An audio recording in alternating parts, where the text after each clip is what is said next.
বিভিন্ন মানদণ্ডের ভিত্তিতে প্রতি বছর বিশ্বের বিভিন্ন বসবাসযোগ্য শহরের তালিকা প্রকাশ করে the economist intelligence unit EIU। চলতি বছরের হালনাগাদ তালিকায় সবার শীর্ষে উঠে এসেছে ডেনমার্কের রাজধানী কোপেনহেগেন।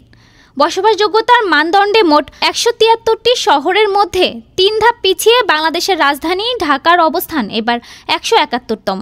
এ তালিকায় ঢাকার পেছনে রয়েছে কেবল সিরিয়ার রাজধানী দামেস্কো ও লিবিয়ার রাজধানী ত্রিপোলি।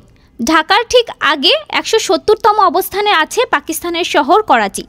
জানা যায় প্রতি বছর রাজনৈতিক অর্থনৈতিক স্থিতিশীলতা, শিক্ষা, স্বাস্থ্যসেবা, অবকাঠামো, পরিবেশ এবং সাংস্কৃতিক পরিমণ্ডলের মতো বিষয়গুলোর ভিত্তিতে বাসযোগ্যতায় বিশ্বের বসবাসযোগ্য শহরের তালিকা তৈরি করে EIU। 2025 সালে EIUর তালিকায় বেশ পরিবর্তন এসেছে। দীর্ঘদিন ধরে এই তালিকার শীর্ষে ছিল ভিয়েনা, তবে এবার ভিয়েনাকে টেক্কা দিয়ে শীর্ষ বসবাসযোগ্য শহরের স্বীকৃতি ছিনিয়ে নিয়েছে কোপেনহেগেন। উচ্চমানের স্থিতিশীলতা, অবকাঠামো ও পরিবেশ সূচকই কোপেনহেগেনকে শীর্ষ বসবাসযোগ্য শহরের স্বীকৃতি দিয়েছে।